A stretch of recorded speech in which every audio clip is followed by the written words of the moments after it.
Mr. Gore, Mr. Gore, boy, we have a problem in the boss. So I said, what? Wow. He said, boy, the car not even half done, you know, man. So I said, what do you mean? Wow. He said, man, when I come up here, you know, the car in pieces, everything all over the place. So I said, no, man. But the man them sent me picture.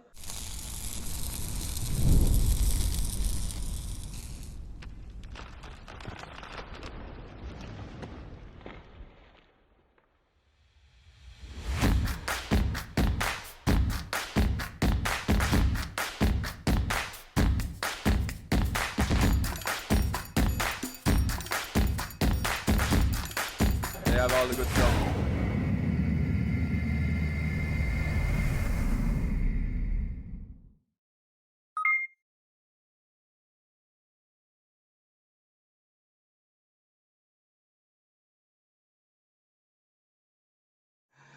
Good evening, Mr. Gore.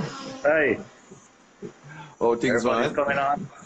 Excellent. Yeah, slowly but surely. All right. Yeah, man. So, So I figured boy, there's going to where be a do lot we of start? people that are going to be asking a lot of questions, but whether I want to answer them or not now is another matter, right?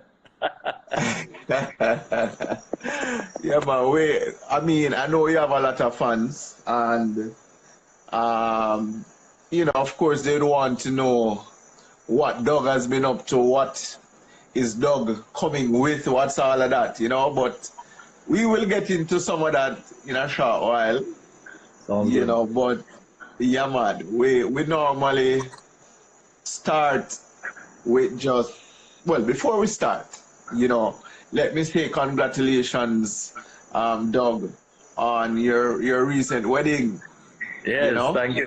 No, it's the shirt I'm wearing. Check the shirt out. Proud husband of a freaking awesome. Yeah, man, a wicked shirt I that. was told that I had to wear it today. Boy, I know it go. But Happy wife, I happy must, life, right? yes. You know, I'm glad that you're able to join us this evening. I see somebody in the comments saying, "Happy birthday, Shan." Yes. That's my wife. Yeah, Yes, man. so Big yeah, up to man. her for On our sure. behalf, please do wish her happy birthday for us. Thank you. I will do. Yeah, man. 100%. Yeah, man. All right. So it's now 4 minutes after 8. So we won't delay because time is important. Yes. But for those watching, it's kind of impossible for somebody to be a motorsport fan, a fan of motorsport, and don't know the name Doug Gore, you know. But still, tell us, who is Doug Gore? Well, for when I was a little kid growing up in Kingston, Jamaica, and my father used to do all these kind of motorsports, and I used to play golf, play tennis, play badminton for school. I mean, he used to do everything, and growing up, I always remember that every time everybody came over the house was always talking about motor racing down at Vernon Field and that in his Mexico Escort and coming on two wheels. And then I used to go down there as a little kid and he used to literally take me in the back of the car and used to hold on to the roll cage. I couldn't even see out the window. By the time I knew that we were getting close to Vernon Field, there was some railroad tracks that were very, very close by. And when the car went airborne over the railroad tracks, I said, all right, at least I know that I'm close now. And I said to myself, boy, at one day I would love to get in a race car. And then as time went on, I kept asking my father, I said, Daddy, I can't go racing. I can't go racing. He said, oh, no way. This is a sport that's just going to cost you a bag load of money. And you have to have sponsors and you have to have hold for money to go ahead and do it. I'm like, boy, Dad, I just want to be part of this. I mean, this is just awesome. I mean, I just everywhere I go, I see all my family. At the time, David Carr used to drive that famous Acura that David Somewell bought. Colin Whittingham was also my uncle and very, very famous Rotary RX-7. And Then I had the likes of Chris Sister that I looked up to. You know, I always saw all of these people that were like, wow, these are phenomenal people in my life that I just wanted to imitate and be a part of, you know. Yeah. So it got to the point where we were shuffling around in America a couple of times, and I went and entered an autocross or two, and it was still always there in my blood. And we came back to Jamaica, and I had started a new business, mobile freight, bringing in little 1-1 VCR and TV into the country, driving around all over Jamaica, selling the TVs and the satellite dishes. And then I finally got up enough money to buy my first race car. And I went to my father and said, hey, Dad, you know, I'm going to buy a race car. And he's like, he pleaded with me. He says, no, man, don't do that, please. As I tell you, all you're going to do is lose money. I mean, I'm telling you, that's all it's going to do is cost you. So I said, boy, Dad, I'm driving like an absolute lunatic on the road. Everywhere I hear that there's a little drag racing, I'm rushing down there and I'm gone. And I realized at that point that this is just going to get me in trouble. I mean, if I'm just going to crash on the road one of these days, or police going to lock me up or something. And I knew that I had this serious thing that was inside of me that I just needed to go there and vent in the form of driving hard. And I said the only way to go and do so was to go and get myself a race car and go out there and have a little fun on an enclosed environment, somewhere that had marshals, somewhere that a truck or a goat or a cow was not parked around the other side of the road, you know. Right. So safety, that was what I did. Yeah. So it got to the point where I said, all right, I'm going to have to go there and look some sponsors. So I was able to buy this little Opel Corsa, a small little front-wheel drive car that had like a 1600 engine in there. And this car was pretty quick for its time. And at that point I said, all right, I'm going to go there and look sponsors. So, and you know, this is a question that is asked a lot. That was your first car, Opel? It was an Opel. It was a little small car out of England that was sold by Angus Gordon. And Angus Gordon then sold it to a fellow named Felix Headley. And, you know, Felix came to me and said, buy the car, man, buy the car. I'll give you a little time to pay for it. And I said, all right. And you know what I did? I went around to each and every person that I knew, that I did business with, that I brought in anything for. And I said, boy, would you help me with my race car? And I said, you know, I'm not asking for much. I'm asking for 5,000 Jamaican dollars. I said, that's all I'm asking. Well, my first big international rally at the end of the year, I had 52 sponsors on the car. 52. Wow. So 5,000 times 52, it actually bought the car and actually gave me some rest of the money for racing the car for the rest of the year. So I went back to my father and said, see there, Daddy, I told you I could do it. So a lot of people talk about, boy, it is so hard to get into motorsports, and you know, it's such a hard thing, but it's how you approach the sponsors. And you know, don't go there and say, boy, I want $1 million, and they're going to say, well, who are you? Oh, I'm John Brown and I have a Toyota Starlet.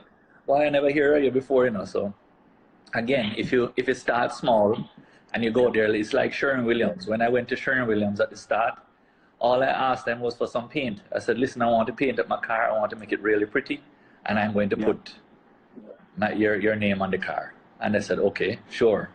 I'll give you the paint. And look at that. I mean, we're talking over 20 years that this sponsor has stuck behind me. Every single year that I go there, I ask them for something, and don't care what it is, they come up and they give it to me, because they know that I was giving them bang for their buck.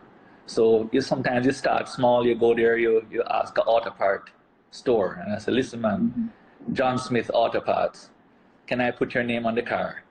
And I said, well, you know, boy, time's hard. And I said, boss, man, all I need is from you is 2 tires. That's all I want. And guess what? You put on the 2 tires on your car, and the man now go and see that you came in the papers, or you were on TV and you did well. And all of a sudden, when you come back there to them now, you ask them for another 2 tires, and say, you know what?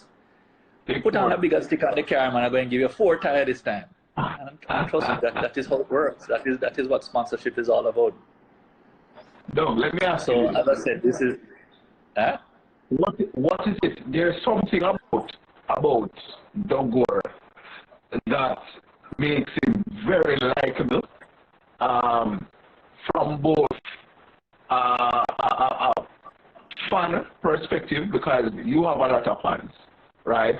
And there must be something about Doug why sponsors have been I mean, around for over 20 years. Yes. You know, Well, a what lot do of the you? times when I look back at my racing career, it was all about making myself become a household name. I really and truly, honestly, did not think that I had the wherewithal of the money, of course. I also did not think that I was having the be able to race against the likes of a Jeffrey Panton or a David Sonville, the Chris's or the Peter Moody. Am I going to be able to, as a little youngster, go on and take on the Reina Kings and Strata Kings of the world? I was really, a little young boy, and you said, boy, we can do this. And I was very, very fortunate early in my career is that I had the likes of a lot of friends around me.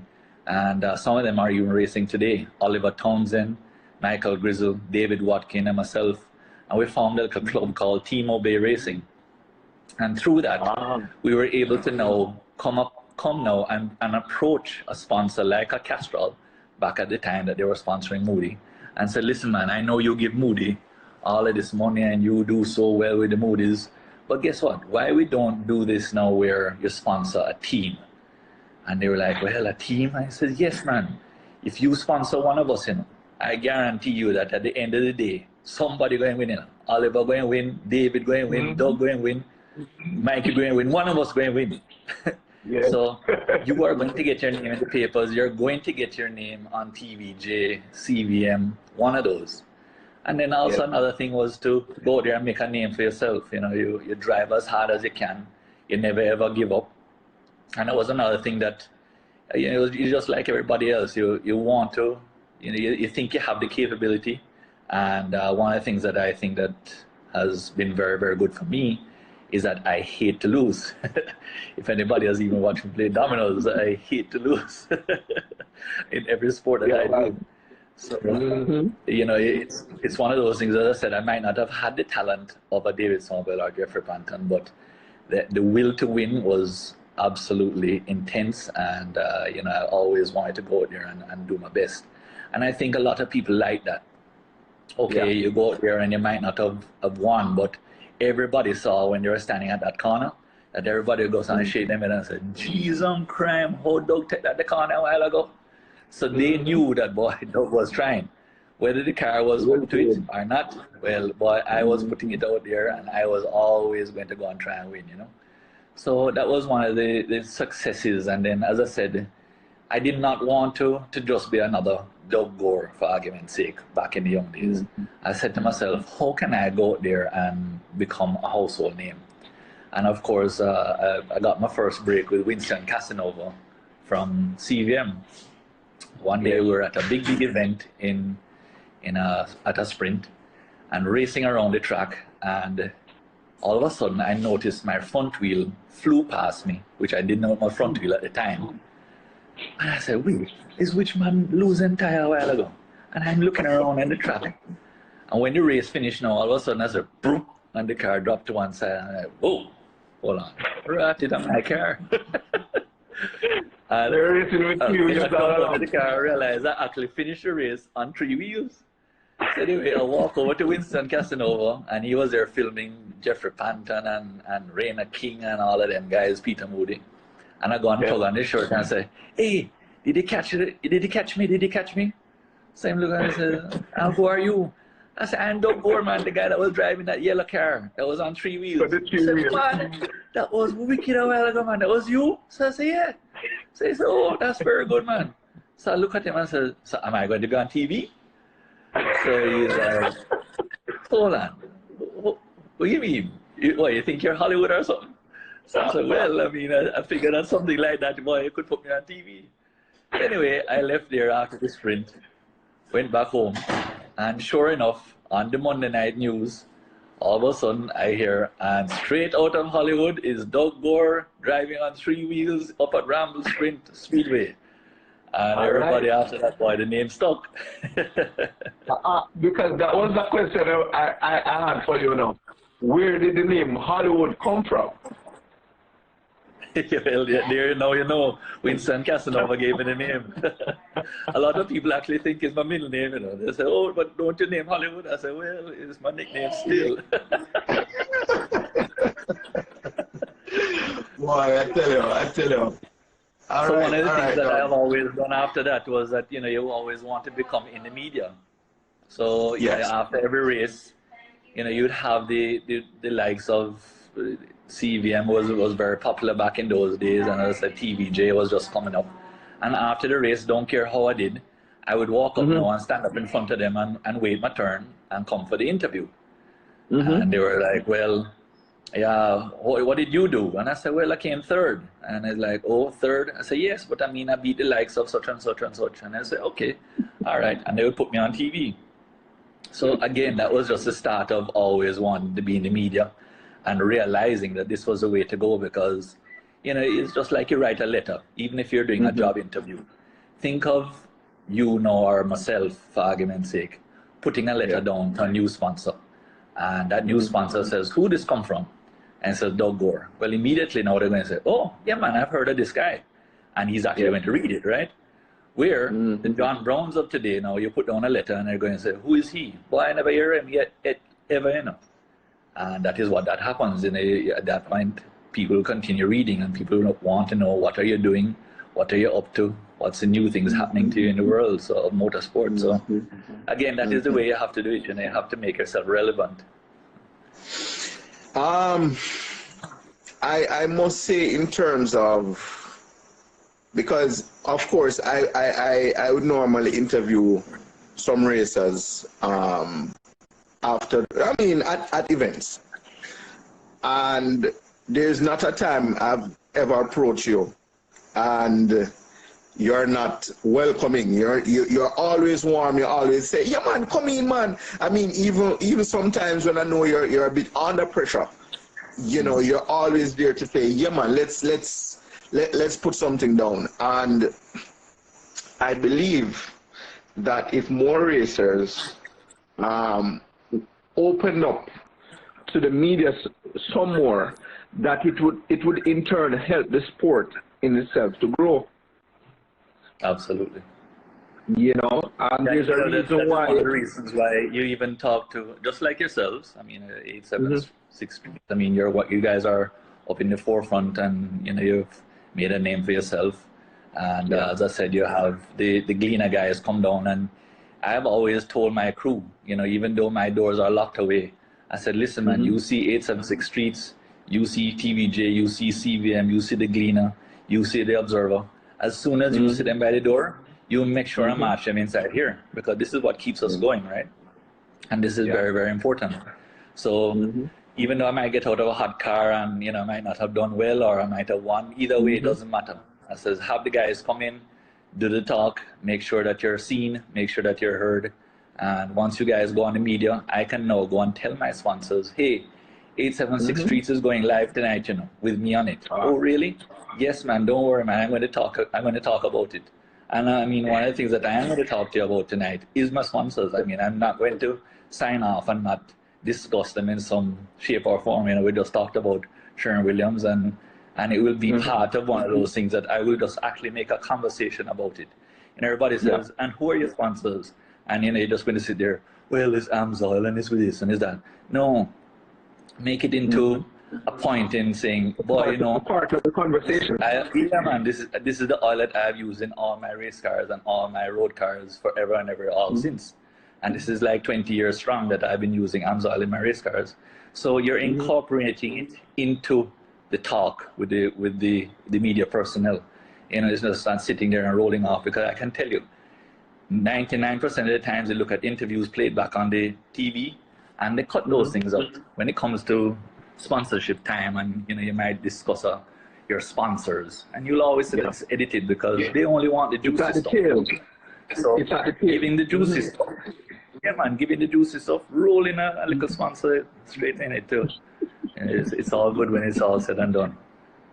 I hope a lot of racers are tuning in, or if they're not tuned in now, they tune in to the rebroadcast of this interview, because some very valuable points there, Doug. Thank you. Sponsors don't just pick up money out of thin air. No, they want to know. Yeah, they want to know that they make something on their investment. Absolutely. Yep. For You sure. know, definitely. All right. Let us talk about what age you started racing, Doug. I actually started quite late. I started at 27 years old in Jamaica, and a lot of people thought that I started a lot younger. I do have. I'm very fortunate to have done very well in my racing career. I have over 600 trophies between here and home and office, and I've really done well over the years. And again, it comes back to the fight and always wanting to win. And I've also had some fantastic teams around me. I mean, unbelievable. We down a team up here at the garage that is still around today. I've been very fortunate to have some of the best mechanics that have been surrounded with me. And as time has passed, even with the ATL crew, with the guys that helped along with the Audi, and I've also been very fortunate to ask people to come down and help me with my cars. And one of the things that I have also done is that I don't think that have been anybody that has come and worked on my car that I could not call back afterwards, even talking about just to rap with them and saying, hey, how are you guy, what's going on? Because I've made sure to kind of have that relationship. You come and you make sure that these guys are now here batting for you. They want to see you win, and that's one of the things that we'll discuss later on in the show. Is the new team that I'm with now. They call me and WhatsApp me all the time, and okay, is the car here yet? And they also want to see me do well now. They're now come an integral part of me. So over the years, I've been very fortunate to go now and look for the likes of who is the best suspension man when I went rally racing, and who was the best tuner, and they got the likes of Mr. Ender from Japan to come down to Jamaica and see me and actually want me to be part of his team in Japan. And I've raced in Japan 5 different times, and I've raced all over the world actually. I've even raced at Daytona 500. I've done so much stuff, raced in Mexico and won. And so again, I've been so fortunate during my racing career to race. Boy, you name it, I've been there and enjoyed it and done well. You know what I mean? Well, I know you participate in quite a few genres of motorsports. Circuit, well, most persons would have known you from circuit racing. You also do rallying, dexterities. Am I that was one of the any? things that one of the things that started out back in the old days, I should say, of motorsports is that you had to do every genre of the sport. When you are going out for a driver's championship, you actually had to do rallying, circuit racing, dexterity. As a matter of fact, one of the things that you had to actually do was even be a marshal. You actually had to go out there and stand up in the hot sun and make sure that the cars passed and wave the flag. And that was one of the things that you had to do to become a driver's champion. And that was very good because it taught us a lot. It taught us to be a little of everything. Yeah, and a lot of these guys now, they come and they enter go-karting and they said, all right, what do I want to do? Do I want to go rallying or do I want to go circuit racing? And you're kind of stuck in one different thing, or you want to do drag racing. It's one of those things that I think what we had back in the old days was very, very, very good in motorsports and teaching us a very, very rounded personality. All right. Well, tell me, Doug, or tell us, because for the persons watching as well, what has been your biggest accomplishment throughout your career? I have a couple Caribbean championships that I've won. I've won a couple of the international rallies, and you think back and you say, boy, this one was great and that one is great. One of the things that I always wanted to do in motorsports was win this race and then go out and win the next race. We in Jamaica don't have we don't capitalize on becoming a driver's champion you know, the champion of that class, or you really don't have that as much like how F1 everything is towards who is going to be the drivers champion that year. It's very unfortunate in Jamaica that we don't have that going for us. It's who is going to win the next race. You know, you even like Kyle Gregg, okay, he was the champion last year, but it's all about who's going to win the next race at Dover. Forget about who is the drivers' champion last year. You know, if we're going to ever talk about the so-called champions, I could call Richie Rary. There might be a lot of people right now listening that they don't know who Richie Rary is, but he has won more drivers' championships than anybody that I could even think of. So therefore, you know, it's that sort of thing that you look at, and I'm saying to myself, I might be one of those people that kind of pushed motorsports in Jamaica to not be that way. You know, believe it or not, because I was always the one that when I won the next race, I wanted to be on TV and I wanted to be the one to push and say, "Boy, I win that one, and you wait till the next one." And I really didn't care about the going out there and maybe sandbagging and saying, "All right, well, you know, I'm just going to cruise because, boy, if I get a third place here, I know that I will be ahead in the points." That's just not me, and it's never been me and never will be me. You know, I'm always one that if you strap me into a race car, I'm going to go out there and have one thing in my mind, and that is to win the race. And honestly, you know, we're talking about retirement, and I've told my wife and I've told my kids and my crew, I says, don't worry, I will know when time is to give it up. I will know when time is to retire. And that time is when I strap myself into my car and I'm saying, well, I'm going to go out there and be an also-ran. It's not going to happen. It's going to be either or. It's either going to go out there for the win or I'm packing it up. So, you know, that is just me. And that's one of the things that I've taught Tommy a lot in racing, that even from he was 5 years old in go-karting, I said, Tom, as long as daddy can go out there and see that you're trying your hardest, I'll be a happy man. I will go home after that day and I'll be smiles. You can ask him yourself. He can go out there and, yeah, we can have a bad day, but guess what? I know that Tommy put down his foot. He tried his absolute hardest, and okay, maybe the go-kart wasn't up to standard, but I knew that he was pressing 110%. And that is what I've always told people. I said, if you go out there and give it your all, trust me, you will get noticed, and you will now be very, very good in motorsports or whatever sport that you want to be, because people will notice that you did give it your all. It's when you're going out there and you're just being lackadaisical and you say, sure, it's just another day. That don't work for me. All right, Doug. Next question. What has been your most memorable moment? Yes, I kind of went off of that. Sorry. Okay. So I was saying, why I started kind of going off into that is that one of the things that I kind of wanted to get around was that there have been individual events that have now come to my mind. You know, going down and winning in Trinidad and winning all the races, because I knew that particular race a couple of years ago was very intense with Mark Maloney and the likes down there. And when I was actually able to go out there and win all the races and the battles that I went through to win that day, you know, it was something for me. Winning my first SR rally, because, you know, I was always going out there and driving behind the likes of Jeffrey Panton, and I always used to hear everybody say, well, Jeffrey have the Celica, so that's why you can't win. And David Somerville have the Optima, and that is why you can't win. And I said, well, I'm not giving up.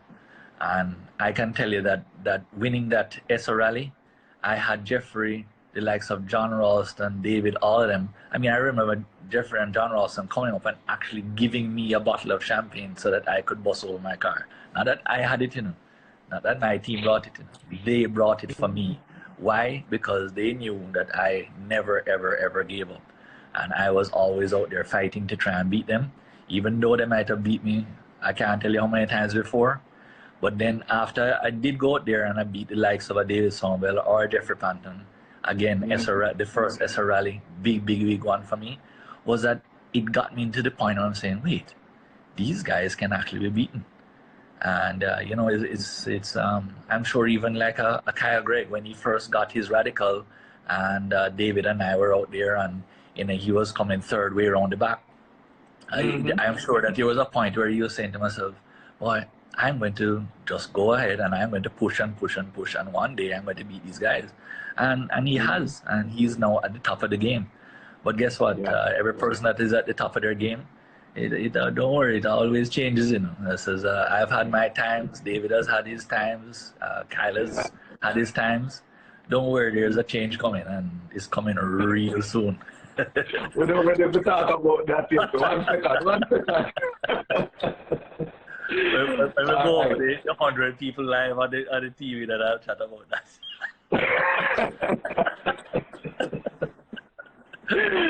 Oh, we're close, boy. but I want to get to us. Everybody that is on now, make some phone calls and say, hey, don't chat some things on the internet, you know. So, I need to come and see this because you say, nah, Yes. I can't let you get over 100, you know. Yeah. When we get over 100, which should be very, very, very easy. You know, as a matter of fact, here's the challenge. We put it to 200, though. When we get over 200 live viewers, then you bust that thing. Yeah, all right. We're pushing the envelope tonight. Mom's the word, right? All right. Now, this is a question that I'm sure a lot of persons would love to know the answer to. Who has been your biggest rival? Again, throughout my racing career, I would definitely say at the start it was Jeffrey Panton. There was no doubt. I always wanted to beat Jeffrey, and this was back in the rallying time. Jeffrey was my guy to beat, and then after that we took a rally car, and then we decided to go to Dover.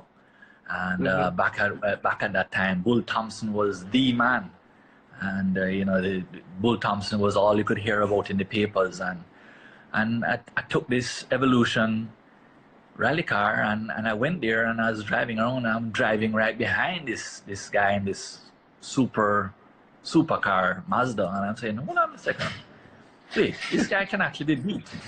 And we went back with the team, and I said, guys, if we buy a bigger turbo and put on a manifold, and we actually stop with these damn cut spring business and buy an actual circuit racing suspension, maybe we can go there and beat Bull Thompson. Well, guess what? We did.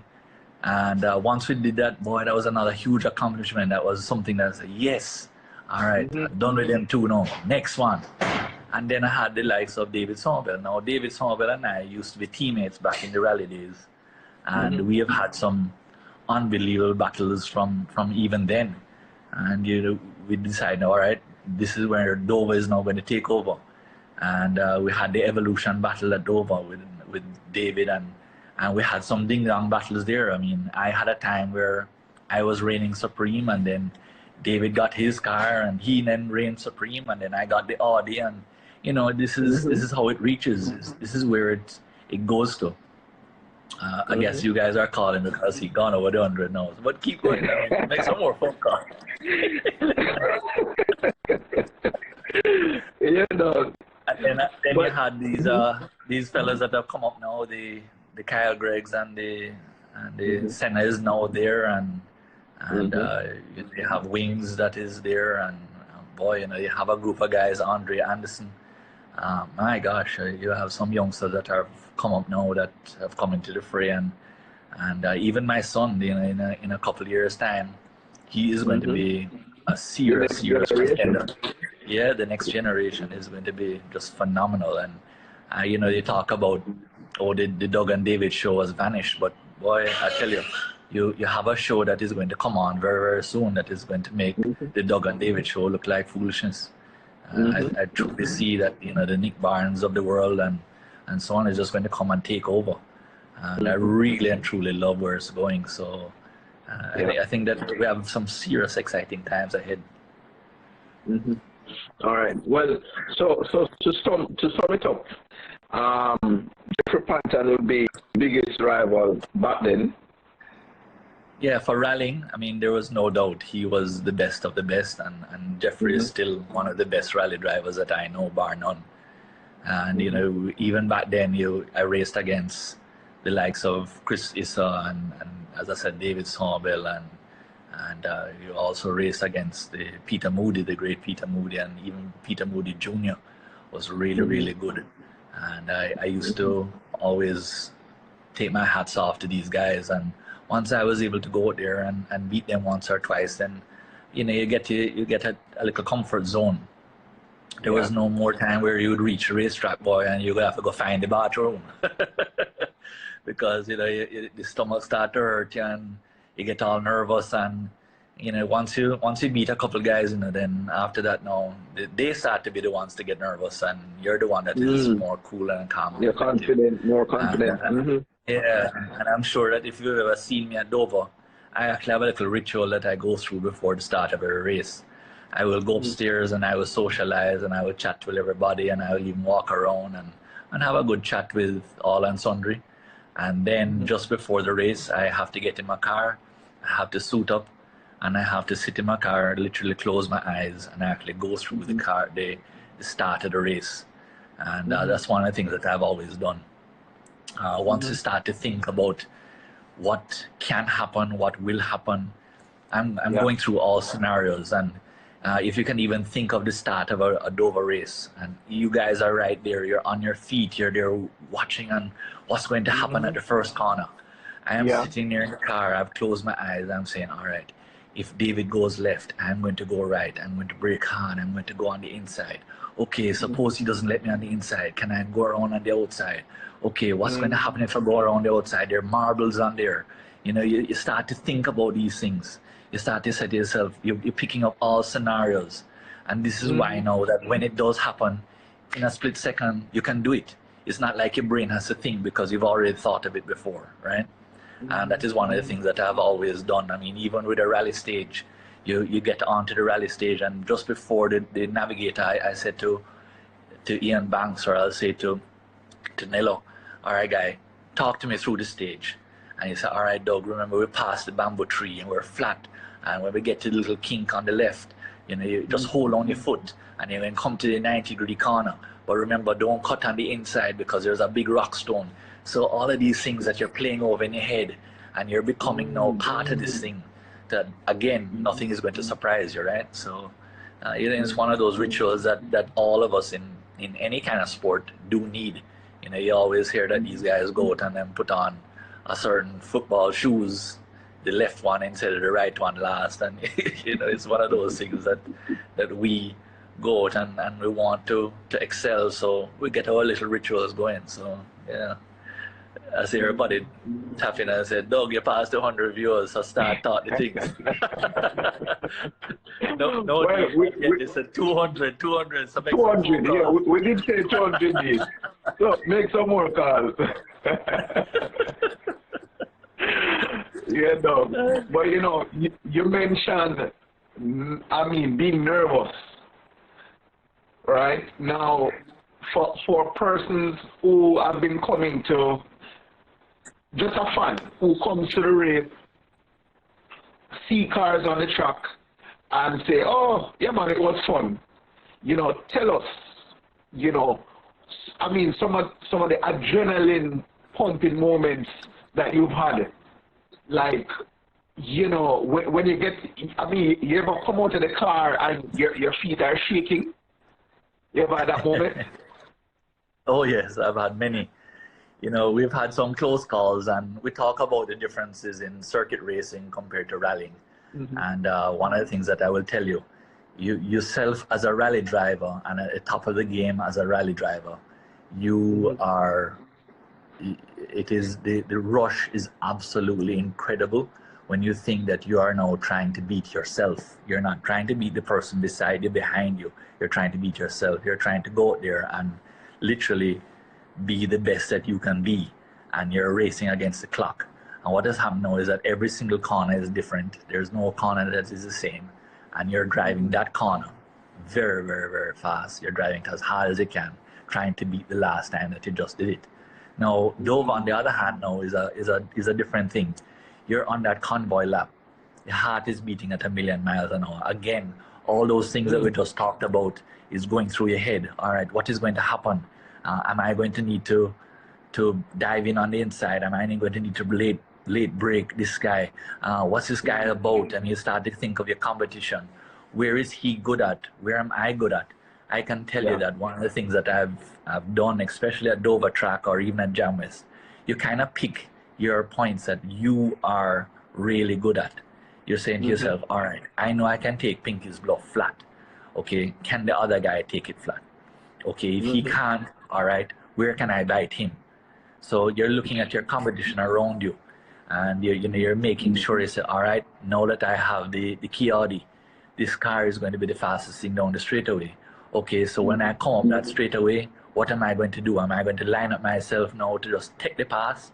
So these are the things that are now going through your mind, and these are the things that you need to think about, and that is why racing at Dover, the adrenaline rush is just so dynamic. I mean, when you think of seeing that green flag drop, and Mm-hmm. everything is now going to happen in less than a millisecond because you're coming up to that first corner, which is literally a second gear corner, coming from a car that was going over 120, 130 miles an hour. That I tell you, Dover is one of those tracks that really get your heart pumping. So again, it's a very different sort of thing, especially with rally driving. It's more consistent. A lot of things going on. If you even make a mistake, you can actually catch it back. But Dover is one of those tracks where, well, you kind of have to get it right in the first couple. Literally, the first two laps dictates how the race is going to go. And I've Yes. won a couple races at Dover, right at the last white flag. I mean, I've done that a couple times, but it's going out there and saying, okay, you know what, David is going out there, and boy, I see him always making this mistake at this corner. All right, can I capitalize on that mistake? Or you come up and you say, okay, Kyle is doing this, or Bull Thompson. You start to go back and you say, all right, if I did this or I did that, can I better myself? Can I go out there and make this pass? How can I make this pass? And Yeah. these are the things that you have to think about, or you just be stuck. You'll just be going out there and driving in a train, and you don't want that. Right. Right. Now, I know David, the name David and Doug has cemented in person's DNA as maybe the biggest rivals to ever come out of circuit racing. And I'm talking about, this generation, the younger generation. I know back in the days, we used to have Issa, and And Moody. Peter Ray, Moody, right?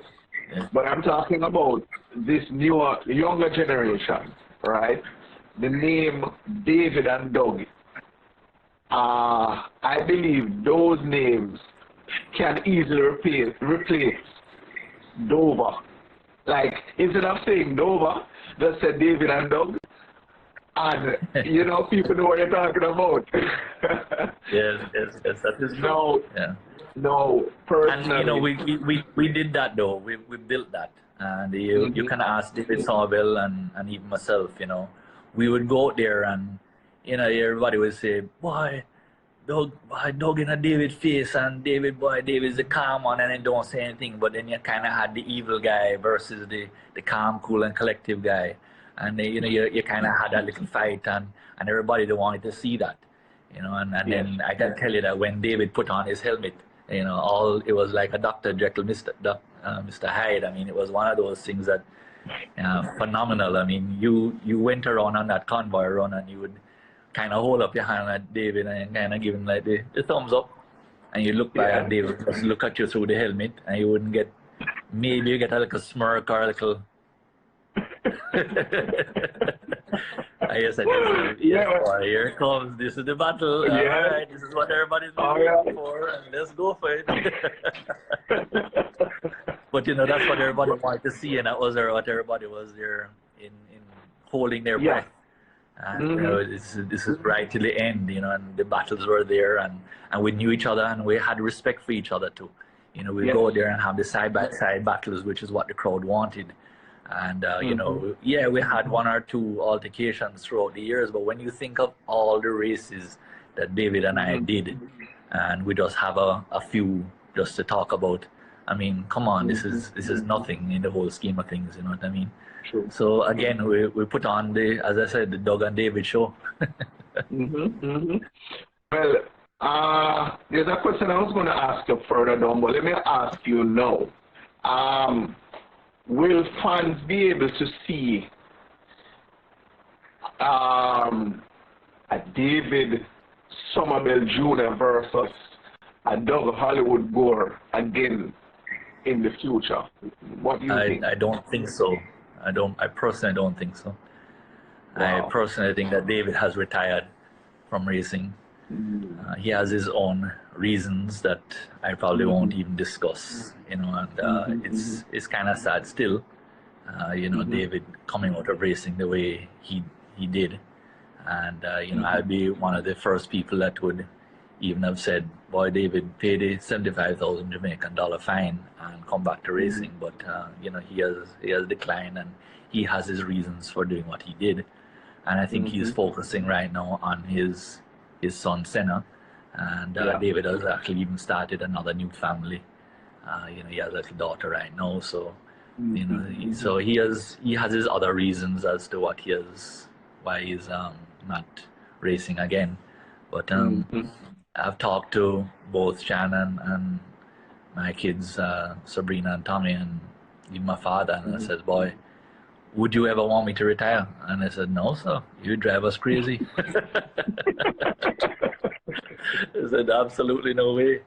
So we know you, and we know that you still have fight in your blood, and that you're not giving up. So again, you know, if anybody could ever say that not giving up was definitely me, boy, I tell you, this car has done it. You know, we've all seen the serious downs and downs and downs and downs with this car, but I keep trying and I keep trying, and I say, boy, I'm not giving up, and I'm still going to push, and you know, I come back. I really do think that we found the right team, and we can go into that conversation whenever you want. But yeah, I really do think.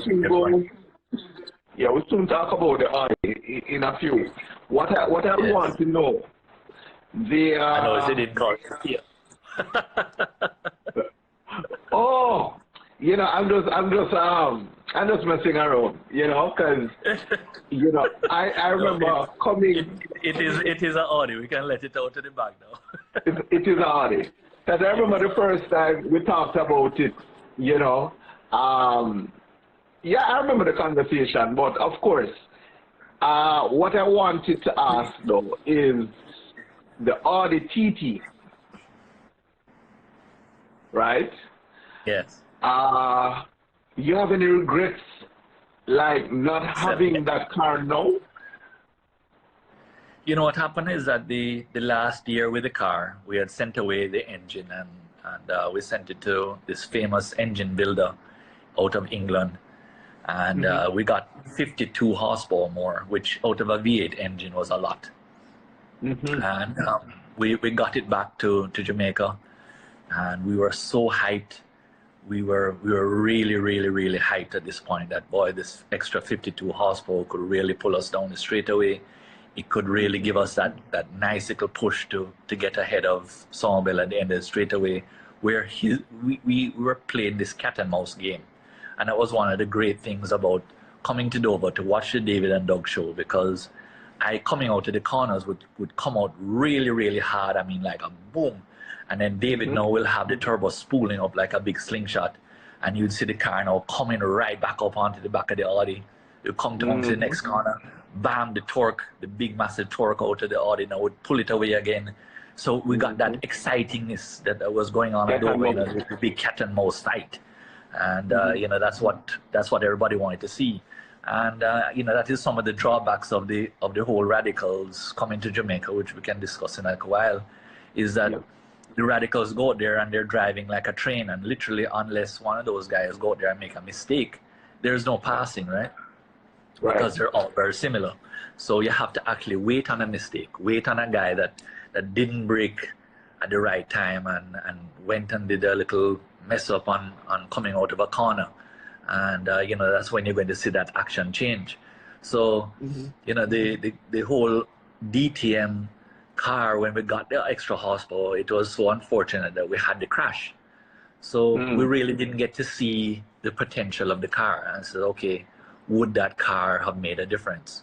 But what Right. it told on that day was that I was having gearbox problems that whole entire day, which a lot of people didn't know. My team knew about it, but the car was getting stuck in a gear going down the straightaway. So I would go there, I'd pull in front of Kyle, pull in front of David, and I would be on my way, and then all of a sudden the car would not go into fifth. And then they would come back and pass me. And I would come right back up, and I would be like right there coming to pass them again. And then all of a sudden, bam, something wrong with the gearbox. So we were getting to the point now we were having inherent problems. This is a car that ran for 6 years and did not cough. Literally, you would finish a race, you would bring it back to the garage, you would wash it off, clean it up, put on back the cover over the car, and you wouldn't even touch the car back until race time. I mean, it was a phenomenal car for so many years, right? So again, you got to the point where you're saying, boy, this car is starting to give trouble. And it's just like any old car that you're driving on the road today. When you start to see the signs, you know, what do you want to do? You want to get rid of it because give somebody else the problem child, right? And you go on and look bigger and better things. To be honest with you, after we sold the car as pieces, which is really what it was, this is where everything gets to detail now. Think of, and I can even go into details, right? Think of a car that would be sold for $60,000, yeah? $60,000, but it was going to cost me another $60,000 to fix the car back to 100%. So you're looking now at a car that had $120,000 value on it, yeah? And you start to say to yourself, well, let me look on the internet and see what kind of car I can get for $120,000. So that is when all of a sudden now your eyes open up and go, whoa, really? Hold on a second. I mean, this sound like you can get this bad car here and this badass car here, and you can go American and you can go Europe, and I mean, all of a sudden you're finding all of these cars that you could go out there and buy for the 120,000, right? So do you say to yourself, okay, do you go back and fix back the Audi? All right, do you know where you are with the Audi? Okay, you're going to go out there and yeah, you'll do well, but it's not a guarantee win, that's for sure. So therefore, let's go looking. So that's why the car was sold, and that's why we went looking. Again, tell you that, you know, unfortunate situations is that we went with the tuner that was tuning the Audi. After telling him that we wanted to go now and find a car, he said, oh, come up to check, man. I have a place that I can show you. And boy, this is going to be phenomenal, and you're going to be so impressed. And boy, this is going to make the Audi look like it going to go backwards. So we're like, what? I said, all right, this guy knows what he's talking about, and we think that this guy has us in his better interest. So Raj and I jump on a plane and head off. And when we get to Europe, he now decides to, it was almost like a planned effort, because I can tell you, we went to the first racing team, we saw a Volkswagen Polo with the Evolution 10 complete package inside of it. The engine and gearbox and everything out of a brand new Evolution 10 was all put down into this Volkswagen Polo. So we're looking and saying, boy, this car, can you imagine how this car is fast, man? I mean, you have a car that is super light, but you're able to develop Evolution power. So again, we're looking and saying, boy, this might be a way to go. And then, you know, we're looking at the car, but then we saw that the car had some inherent problems. The car always, under braking, the car would dip and go back and forth, like the suspension just wasn't right. So we leave there and we say, all right, we keep looking. We go to the next place, and when we arrive there, this guy now takes us into this Skoda WRC that he has converted into a hill climb car. So I jump in the car, and this guy now takes me for a thrill ride. And I got out of the car and went, holy crap. I cannot believe the straight line speed of this car. And this car now had active diffs. He was able to corner like no other. I mean, we came down, we were coming down a straightaway. I'm looking out of the corner of my eye, and I'm saying to myself, okay, that's the guy's garage over there on the left. And I'm saying, I'm looking down the road, and I'm saying to myself, all right, well, the guy going to take me for a ride down the road, right? All of a sudden, I noticed the man now jams on his brakes, prop, prop, prop, prop. go through and turn the car in a full Ken block slide going through the, the turn, and I look over at the guy going, WTF? I said, no, sir. Well, I come out of the car, see the car, yeah. And this car, we take it to Dover, and the man is dead. He said, they're dead. I said, yes. So after that, when we jump and we go inside and we start to discuss things with this guy, and we're like, man, really love the car, and boy, you know, we could do a little some changes, put a little more air on the car, and we're ready and waiting, and they're like, yeah. Then now my guy says to me, well, there's one more place that we can go. So I said, man, I don't want to go no more place, man. I find the car. I said, this is the car. This are the bomb. So I said, well, I can take it to the place that actually built the car. Or like, what you say? Yeah, when you say, what you say, Willis? So I said, no, sir. Hold on, man. You mean the people that actually built this guy's car? You're going to take us there? He said, yes. We said, all right. So we said, okay. We spend the night now in this little town, and in the morning we jump in the car and we head off to this race team, and I'm looking across the road and I see this Skoda factory. And I mean, we're talking acres and acres of Skoda Volkswagen factory. And we come over to this race team across the road from it. And they tell us, okay, so we have to leave our cell phones because we can't take any pictures because it's basically an assembly line. And we're going to come in now and we're going to see how these cars are built. So we said, all right, we walk in. And we're looking, and sure enough, these guys are building the kind of cars that I just drove in, right? So we see where they come in and they're making the roll cage and they're making the chassis, and we see like all the raw stuff being done, and we see like a couple finished products standing outside of the out in the parking lot. So I'm saying to myself, all right, boy, these guys look like they really know what they're doing, man. And we're just sitting there looking around and say, all right, let us go upstairs and have like a meeting with the guy. So we start to explain what I just came out of. And I says, man, that guy that owns a Skoda down the road, I says, phenomenal. I mean, what can you do for us that would just come and absolutely dominate Dover? So they then at that point now start to fill up our head with all kinds of like everything we wanted to hear. Well, we're going to buy this WRC Skoda engine, Volkswagen engine, and we're going to put it in the car, and we're going to make a rallycross car, but then we're not going to make a rallycross car because we're going to put a big spoil on the back. And because we're going to take it now, we're going to do this and we're going to do that. And Raj is like, boy, these guys, man, I know what they're talking about. And we're now sitting upstairs in this man's office, and he's pulled up on his computer a full diagram of what his car is going to be like. And I'm like, wow. Yeah, so as I said, we got to the point now where, you know, they're pulling up on the computer and they're starting to draw the car, and I'm looking around and saying, wow, this is just like amazing. This guy is sitting here, he's drawing the car, he's drawing like the perfect race car. 4-wheel drive, turbocharged, you know, all this power. We're putting on the big brakes just like the Audi DTM. I mean, this is like, wow, this is wicked. So we're sitting here going, boy, this is what we want, right?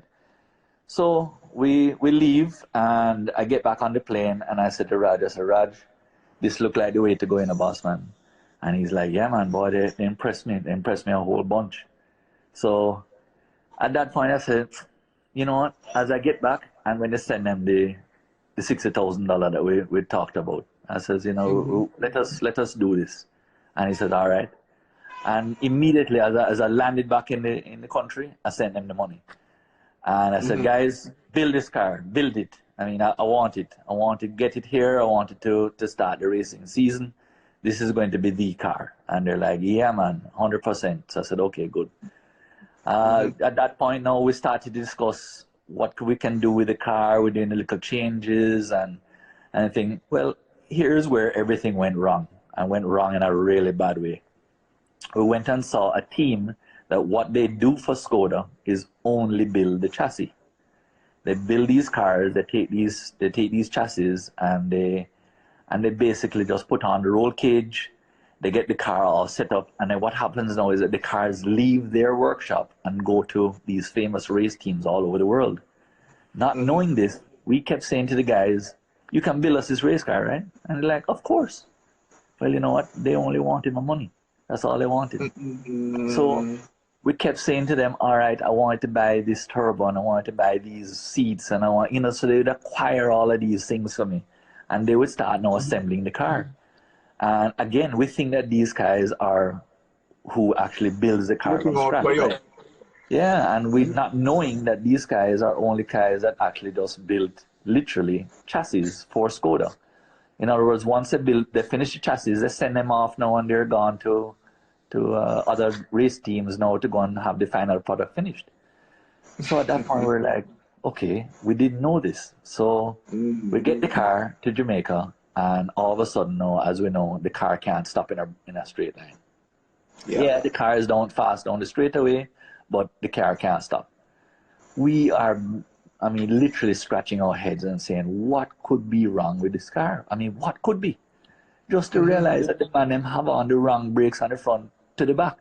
I mean, when I tell you now, I mean, like some real messed up individuals we started to deal with, that it just took us a long time to figure out that these guys were just fake, and they did not have a clue as to what they were doing. And you know, it's a lot of people go there and they say, "Boy, dog, we blame you for this and we blame Raj for that." But honestly, I mean, think of the story that I just told you, and you yourself go there, and you know, as I said, that you had to leave your phone outside.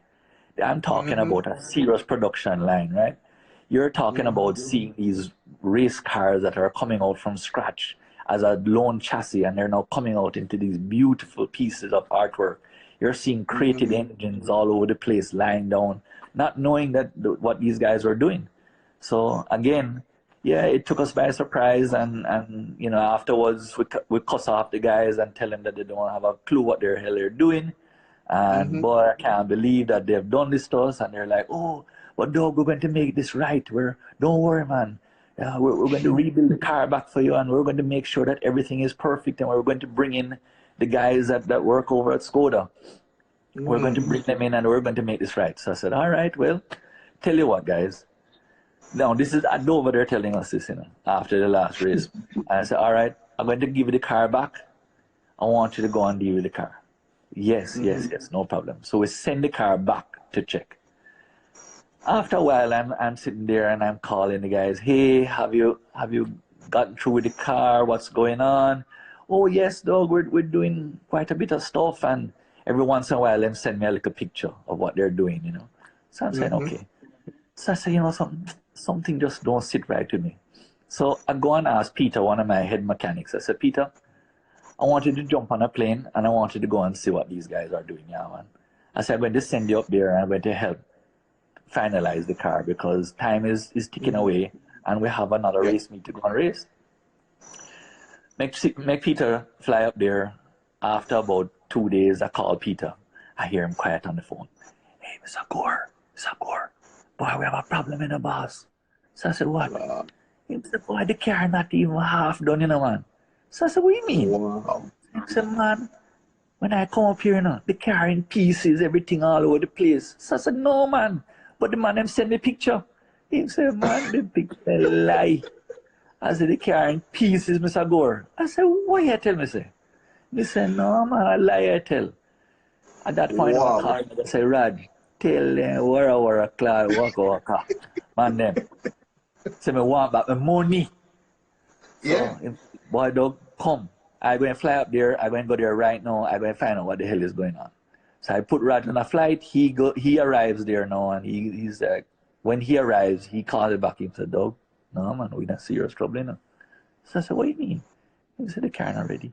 So I said, "Raj, you realize that I'm in my second year of the contract with ATL now?" I said, "This is just absolute craziness." I said, "What are we going to do?" I said, "If this car don't race," I said, "Man, I might as well tell Adam, say, boy, don't even call and talk to me again. Not even as a friend." I said, "Man, we can't work this way." So Raj said, "Well, all right, dog, I realize what we need to do. If we do this and we do that, and boy, we get the car back to Jamaica, to hell with these guys, we just won't talk to them ever again in life. Let us just bring the car and we just deal with it ourselves. I said, boy, Okay. Raj, come on here, man. And we'll put the car back on a plane, send it down to Jamaica. When we get here now, all of a sudden we get to the point where we realize now, say, boy, this is bigger than us. And Raj Mm. says, boy, do we bother race? I said, boy, Raj, I mean, I'm going to lose my sponsorship. And, we just talked about sponsorship a while ago. Sponsorship Mm-hmm. is so important to my racing, right? I don't have the Yeah. millions of dollars to fund this type of race car. So I need a sponsor. So I am now saying to them, say, listen, the only way we can do this is to make sure that we actually get on the racetrack. Let us go there and we just try our best. Mm-hmm. Anyway, luckily at this point, we have the Amazon people that are coming down there, they're filming, and it gives us some really nice PR because while they're there, they're talking about, boy, everybody just wants to see Doug Gore race, and everything is about Doug Gore and the Key Audi and all my sponsors. So they're getting some mileage out of it. So thank goodness we Yeah. get to that point where we're saying, all right, this is good. We finally got to the point of saying it's looking up. But again, the car just cannot finish. I mean, we're still saying to ourselves, something is really, really, really wrong. Why? What's wrong with this car?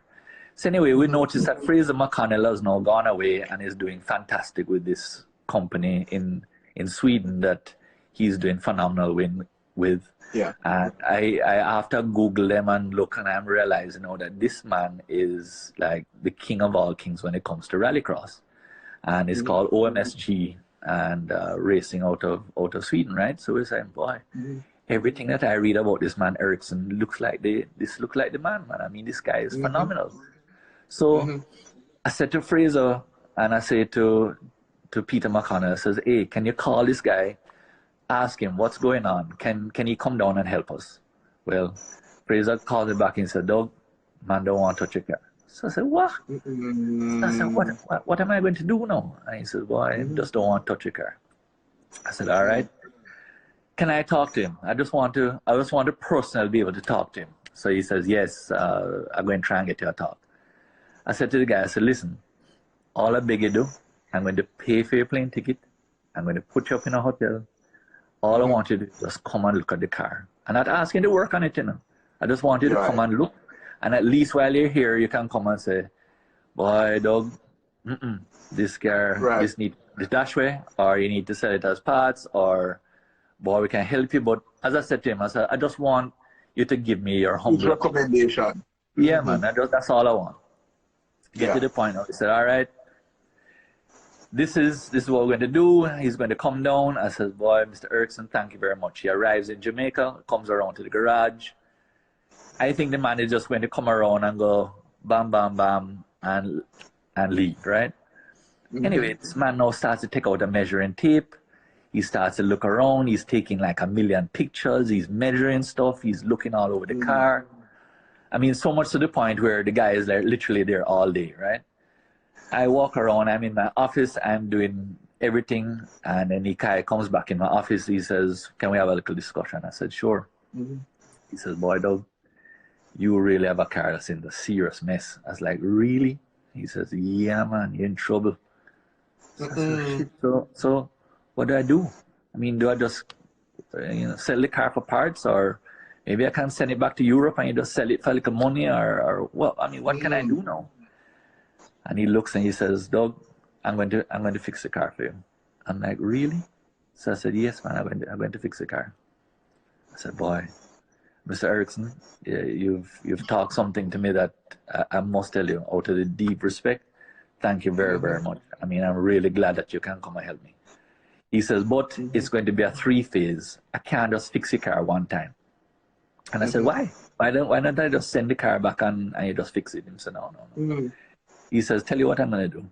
I'm going to send a team down of my 2 best guys. These are the same guys that work along with Fraser. One of my head guys that I trust with my life. He's going to come down and he's going to make sure that the car is okay. So I said, all right. They arrive now with a whole bag of tricks. They put this thing together and they said, Doug, what we're actually doing is we're trying to make your car reliable. I can't tell you you're going to go out there and win any races or anything like that. I says, but from what we have seen, you have had a difficulty going out there and finishing races. and we're just going to try and make this car reliable. So I said, okay. I said, what's the next step? He said, the next step is that the car is going to come to us. When we get the car, then we're going to finish the car, and then we're going to send it to Jamaica. So I said, okay. So everybody kind of knows the story. The guys arrive in Jamaica. Everybody's like all hyped up over these guys from Sweden that are here. And we drive the car literally for 4 days straight. I mean, literally have run off the thread off of 2 complete sets of tires. Everybody is just like, wow, these guys are here. They mean business. And I'm actually going to get a car that I'm going to actually be able to drive all day long. So I said, okay, this is good. I have one of the best Motec guys from, one of the tuner guys from, he's actually came over from somewhere in Europe. But he was like Mr. Motec. If you actually Google Motec, he comes up, right? Yeah. And this is the same guy that we said, all right, he's going to come down along with Mr. Erickson, and he's going to go through the car. While he's here, he comes and he says, Doug, boy, you have some issues here. I said, listen, you don't need to tell me about issues. I know all about them. I'm tired of hearing it. Let's just fix this car. He says, well, when the car goes back up to Sweden, I'm going to have to come and make some changes myself. I said, all right, good. Anyway, let us just get by this race meet, and let's just go and have a good day. Well, everybody at this point knows that the axle breaks after the qualifying and what we had to go and deal with. Now, you have to remember that this was literally 4 days of driving the car super hard, and we were just talking about very, very unfortunate luck that we got to the point where the car broke, right? So anyway, we ended the day not too bad, feeling good about ourselves, the way the car was now headed. The car was actually reliable. Yes, we didn't have an axle, but we got somewhere. So send the car back up to Sweden, and the guys have now sent me a list. And with that list, they have outlined the changes that they're doing to the car. He said, Doug, I was able to personally drive the car for the last 4 days, and I see what we need to do. And once we do these things, trust me, I'm going to make this car a winner. I don't care what anybody has to say. This car is going to come back here and is going to change the way we think about motorsports. So I said, boy, Mr. Erickson, music to my ears, sir, music to my ears. So the car went, and they spent a lot of time and effort on the car, and we changed quite a bit of stuff. So we're over the 200, so if you want to talk about this stuff now. Well, yeah, we promised, we did promise them, so... just a little, you want me just keep going. Yeah, man, tell them. They deserve it, because or should we tell them to make a few more phone calls? I mean, we need to get a few more phone calls, right?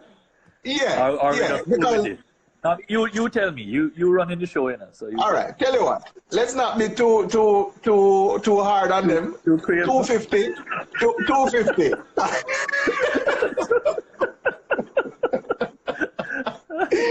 Yeah, man. Because I tell you the truth, this is the most viewers we've had since we started the live stream. So kudos to you, Doug. You are definitely. This just goes to show you are a people's person, bro. You're the best.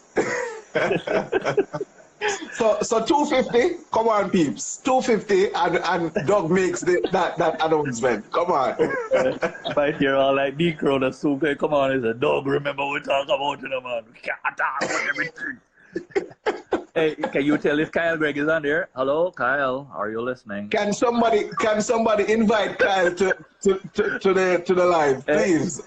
Bring him on, yeah, man. Bring him on, because I need to hear this.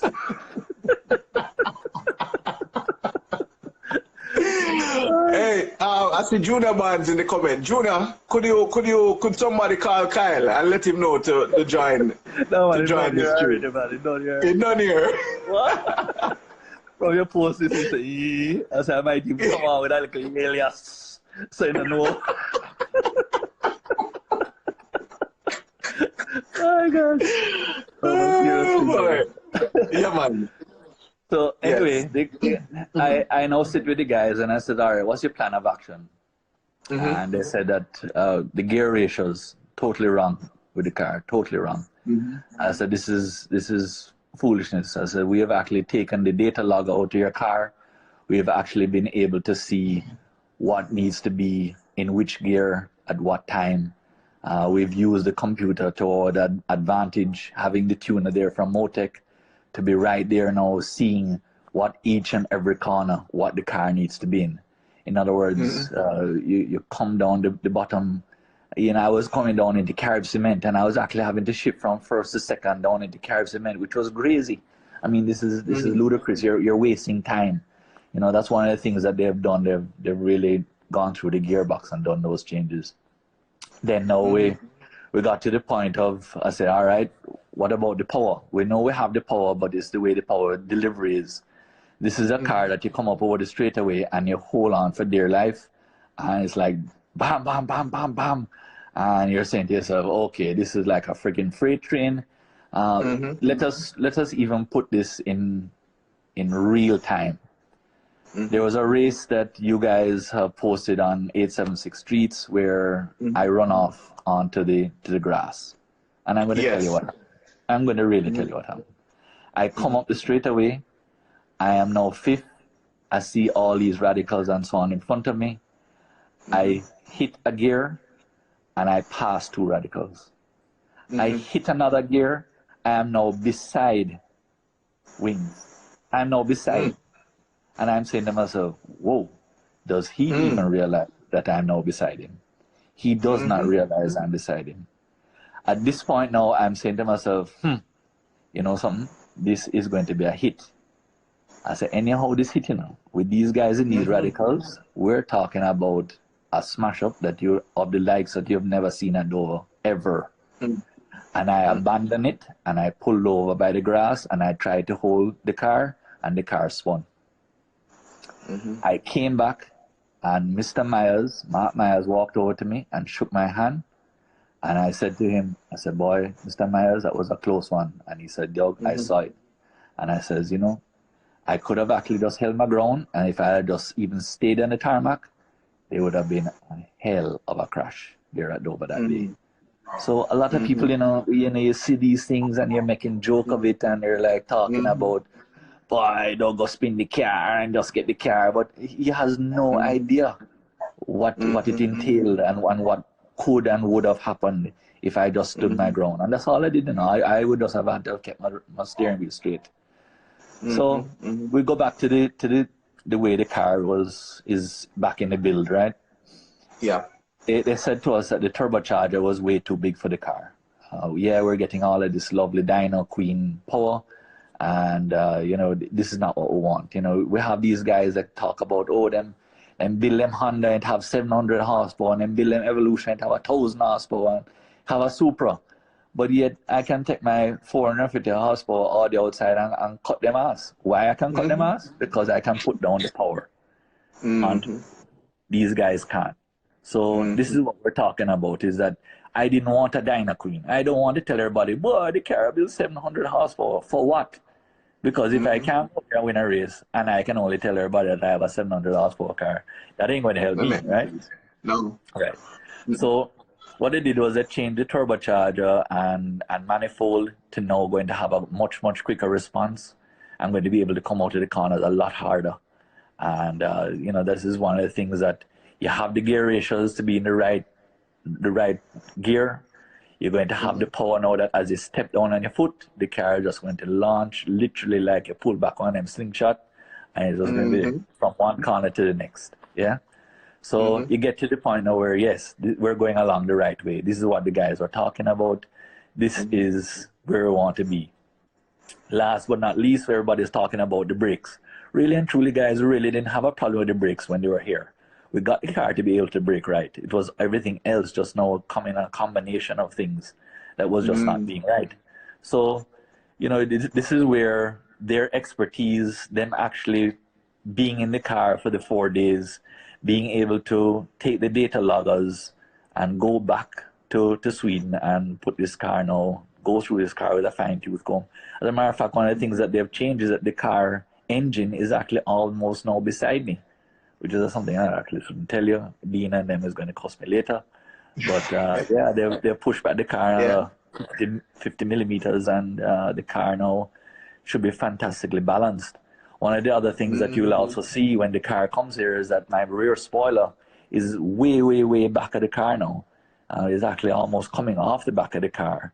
So Mm-hmm.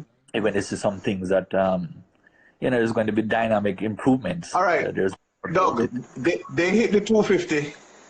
They did hit the 250. Excellent. So we won't hold them any longer. We won't hold them any longer. 251, 252. All right.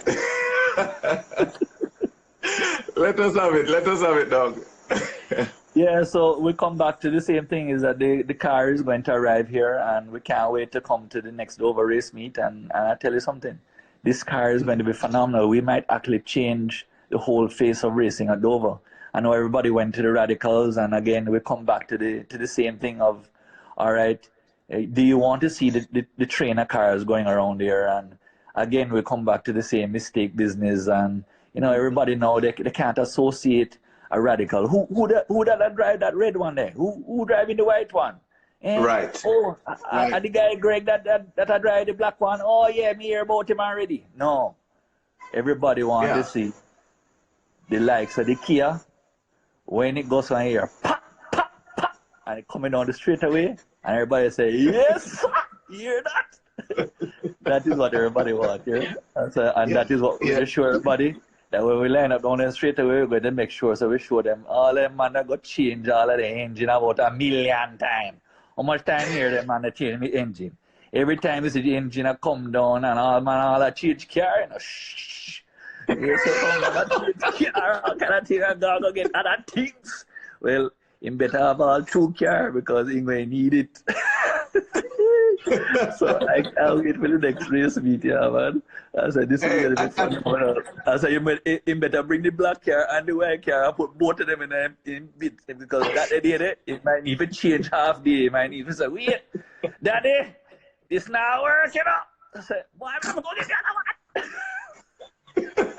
one. I'm trouble. hey, I tell you something, Doug. The motorsports in Jamaica cannot do without a Doug Gore. As me and Kenty would talk a lot about the development of drag racing, and I said to him one day that Dover has a poster boy. Dover has a face. All right, circuit racing has a face, which is David, Doug, and of course, not to overlook other racers such as Kyle Gregg and others, but circuit racing has something in that sense that drag racing doesn't have, and I must commend you on the awesome job you've been doing, Doug. Thank you. Your fans await you, right? Thank you. I know Thank you. persons cannot wait for I you must tell you, to. it's very humbling to see the amount of people that have stood behind me. And regardless, I Mhm, mean, as I said, we've had a lot of naysayers and people come around mhm, and saying, boy, Doug, can't believe, boy, this car mhm, foolishness and this that, and the other. But the amount of mhm, people that really go out there and support me. I remember that last race me when we finally got the car out on the last race. And even the guys from Sweden that were there, they could not believe it. When the car turned up on the grid and you heard the entire roar of Dover from up on the mhm, hills straight to the gully side and everybody was clapping. Guess what? They might hate me to racing, but guess what? They still want me to come out there, understand? So yeah, may they yeah. hate me, may they love me, I don't care. I says, as long You're as I coming go in out. and I hear the cheers, I said, man, I'm a happy man here. Simple as that. Well, listen, I have a few questions in front of me, and it is almost pointless to ask some of them because you have already covered. I mean, you already covered most of them. You know. Um, But I so much I need some water. well, there's one question though. There's a few I'm looking at. Your new team. Yes. You mind disclosing some information about your new team? Well, as I tell you, with Fraser McConnell going up there and doing so well with his team, and the Osberg, the racing team that was just looking on the internet. If you ever Google them and see what these guys are all about, you will see that they have won many championships, and they're the winningest rallycross team there is, and the expertise that they bring is absolutely second to none. I can tell you that dealing with different teams over the years, that this team reminds me of the Japanese team that I've raced many years ago when I used to go and race in Japan. These guys literally arrived, and the guys from Osberg, they literally came down. Honestly, they arrived at 9 o'clock. They ate lunch at 12 for half an hour, and they left at 5:30. Every single day they were here. I mean, we're talking about Disney's bar none. There was no time that I went outside or I went to look around at them that they were not working on the car. They were not sitting down there and having a red stripe or a cigarette break or nothing like that. They were working. And I can tell you that these guys have sent me pictures and videos of them working on the car over there in Sweden. And every time you see, I mean, I'm talking till about 12 o'clock at night, you know, to make sure that this car could now come for this race meet that was supposed to going to happen in you know, over next weekend, which is a sad thing and so on. Right. And I really like to say that I really hope that we would really beat this thing that has been going around. This virus is unreal, but you know, that's for all for another time. But yeah, you know, I've been very fortunate to beg these guys to come on, and I tell you something, well done and kudos to them. I don't care what this car does when it comes here. I am going to shake their car 100%, because what they have talked about, what they have done, what I've seen them do, boy, I tell you, my heart is full. And as I tell you already, just seeing 250 people come on, sign on for this interview, really shows me that there are a lot of people that are still interested in motorsports, still wants to see it live. And I really and truly think that our next race meet is going to be a real humdinger. And I think that we're going to have one of the biggest crowds that we've ever had at Dover. And, you know, I have some new sponsors I just want to mention. You know, ATL came out, we had a 2-year contract with them for the car. One of the things that I was lying down in bed when we first went up to go and see this team that was in Czech. And I got a WhatsApp from Adam Stewart, and Adam said, "Hey, Doug, I see that you're looking at another race car." And I said, "Yeah." And I said, "Well, what you doing? What you buying?" And I said, "Well, I'm toying with the idea of maybe buying another DTM car or a rallycross car." And he says, so, you know, I'm opening up this dealership, and the dealership is Kia. And I said, "Yeah, man, I know. I heard about it." And I said, "Well, can it look like a Kia?" I said, "Adam, I'll make it look like whatever you want to look like." So I said, "You want it to be in pink? Me no care, you know. Hollywood be name." I said, "I can do whatever you want to do it." So he says, "Yes, sir. Serious, man. I want you to come down, and I want this car to be a Kia." So, you know, a lot of people made up the noise about, well, boy, that. I said, it doesn't matter. It's all about branding. It's all about sponsorship. It's all about being in the race. Forget about what car you have. Forget about where you've been and where you intend to go. You know, we want to go. I wanted to make this Kia be a car that was going to be a winner. And, you know, it was a 2-year contract that I had. And right after that, it got to the point, you know, where the car wasn't doing what we planned. And I understood Adam saying, "Boy, Doug, we have to move on to other things. We have to use the sponsorship money in other genres." And I said, "Boy, I fully understand that." I said, but he did say to me, he said, "Doug, I will tell you, I want to sponsor Tommy." I see that Tommy is the next racer coming up, and I want to keep it in the family. And we're going to sit down and we're going to talk about where Tommy is going to go in motorsports. And I was like, "Really?" I said, "No, that's promising. That's what I want to hear." So, you know, Adam has not given up on the Gore family. He has realized that Tommy is also going to give him what he wants when it comes to the sponsorship. And of course, I'm going to make sure that does happen. And the Kia actually is an Audi. So yeah, I'm telling everybody in the world right now. So it will come back as an Audi what it originally started out to be. And it's as I said, we're looking for great things at this next race meet. We really and truly are. You know, just to throw in a little bit of my personal opinion. I believe you're single-handedly responsible for a spike in Audi sales in Jamaica Thank you. with the awesome work you did with the DTM. Yes. And you know, it was one of Yeah. the things that why Adam wanted to back me with the Kia, because he saw that what we did with the Audi, and we came from, we used to pull up on the side of the road and say to Jamaican before this DTM car arrived, hey, you know, we're getting an Audi. And I said, what name, so? And he said, Yeah. what, Audi? Oh, what that? Yeah. And I says, yeah, man. And don't worry, Audi has taken over Jamaica. You know, it surpassed BMW, even BMW as the top selling brand, European brand in Jamaica. So he knew that, and he wanted to do the same. We always knew that the Kia brand was going to do well regardless, because this is a brand that Yeah. it's a Korean brand, and it does, when I tell you, when you sit in one of these cars, it blows you away what the refinements that have done to this car. I'll give you a little story. One day, Shan and I got a Kia Stinger to go down to Jamwest, and this is a turbocharged four-wheel drive Kia Stinger. And they said, go on and take it down there, man. And we headed out to Montego Bay. We're driving in. We get to the gas station in Negril. And we fill up with some gas. And I pull out and I see this white BMW. I think it was an M3 sitting over on the side of the road.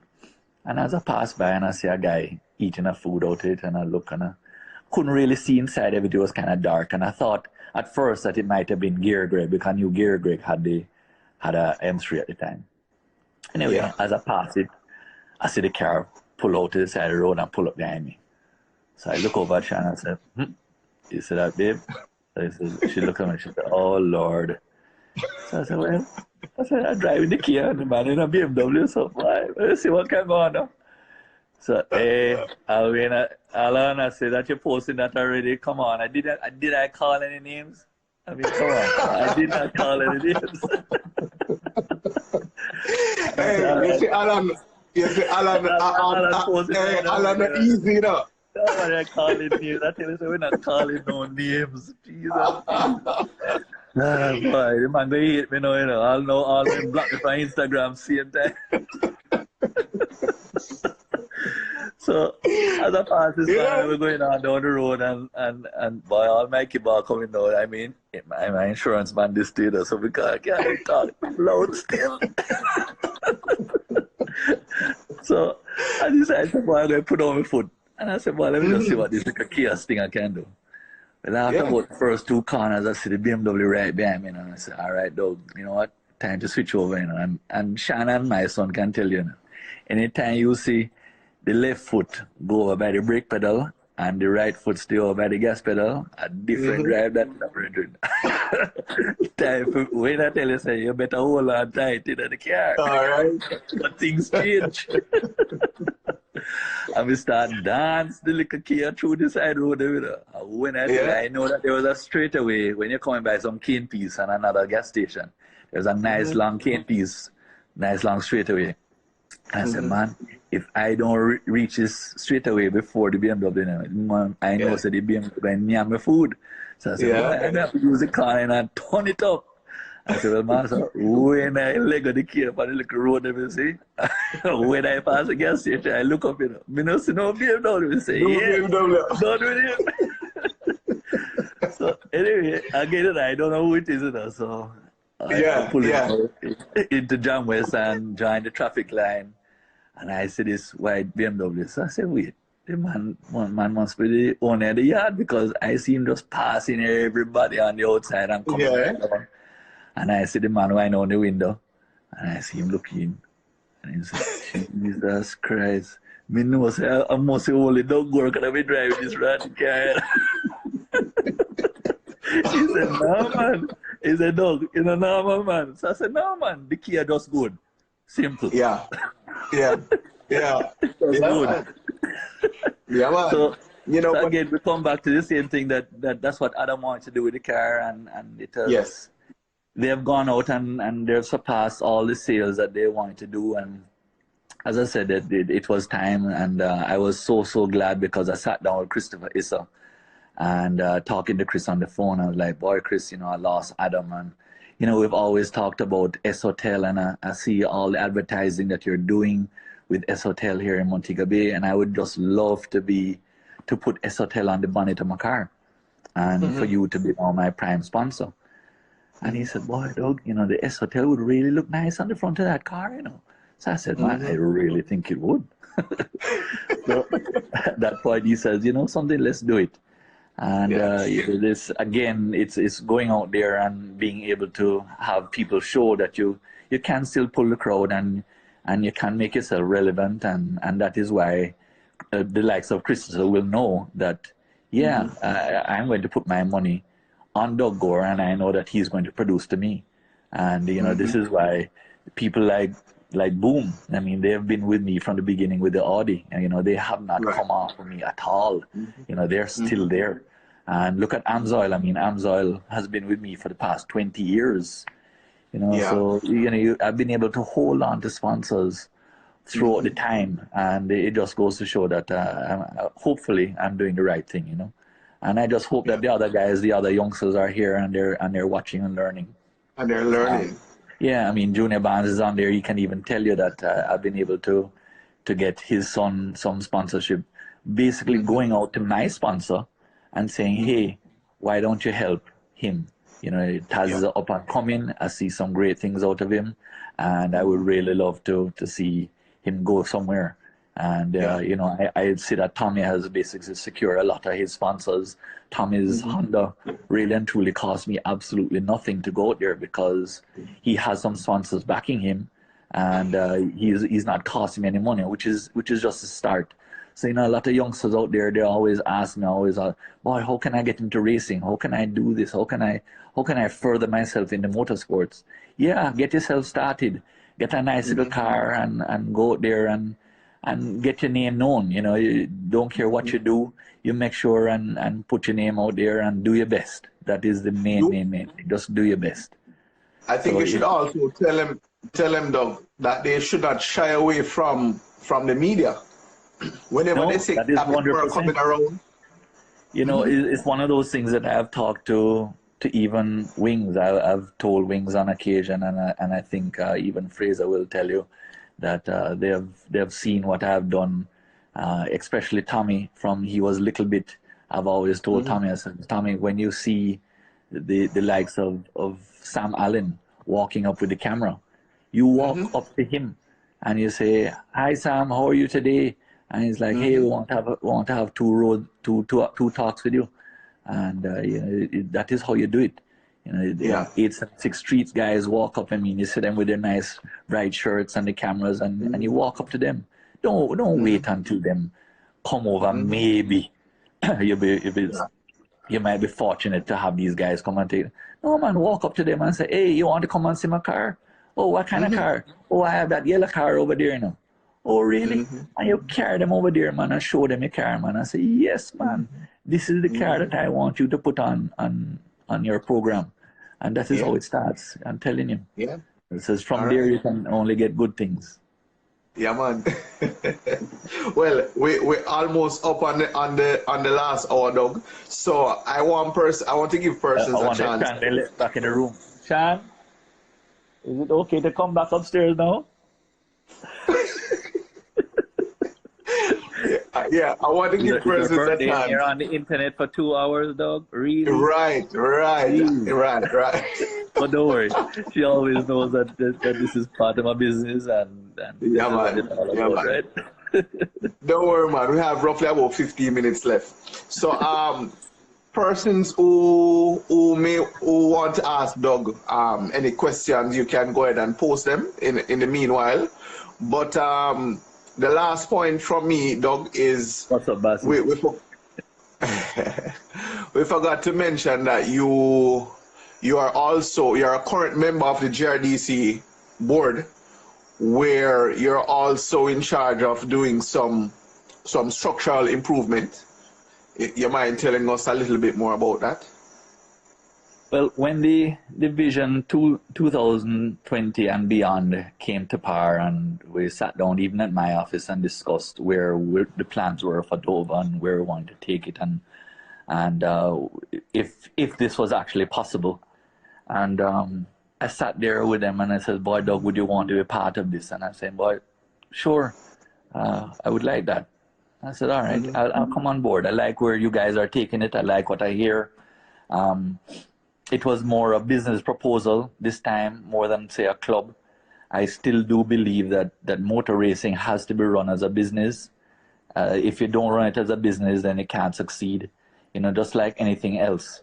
If also when you think of a circus, if the clowns aren't there or the lions, tigers, and bears aren't there, then do you have a circus? You don't. So again, we need to bring back out the racers. The racers need help. The racers need sponsors. This is the only way that we're going to be able to keep a race meet, because if the drivers are not there, then what are the crowds coming to see? Nothing. Yeah. So, Yeah.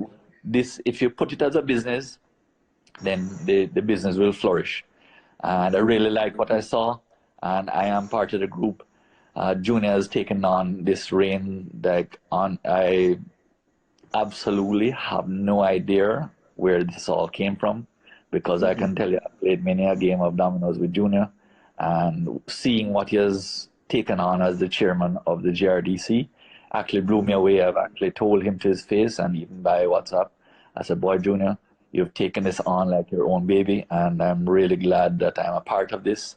I can tell you that the vision that the other team members that I see with Monty and Ice and Pet and Terry and Douglas, everybody has come on really strong, and I think that we have now elected Rouge Mazir as another executive that you will see coming up soon, because we all voted on him. And as I said, I think that we see a really good package. And I see that you will see the changes come at the next race event. Now, of course, as soon as this virus stops, then of course, this is what you're going to start to see changes take place. And we're going to decide, is it going to be Father's Day, or is it going to be in May or June? We kind of have to see this thing subside and then now decide on when the next race event is going to be. I personally hope that it will be over and done with, and that we can have a phenomenal Father's Day event. And the guys were like, why Father's Day? And I said, listen, if me, as a father, tell my picnic, say, I want to go Dover to go watch race, are you going to tell me no? And it's Father's Day?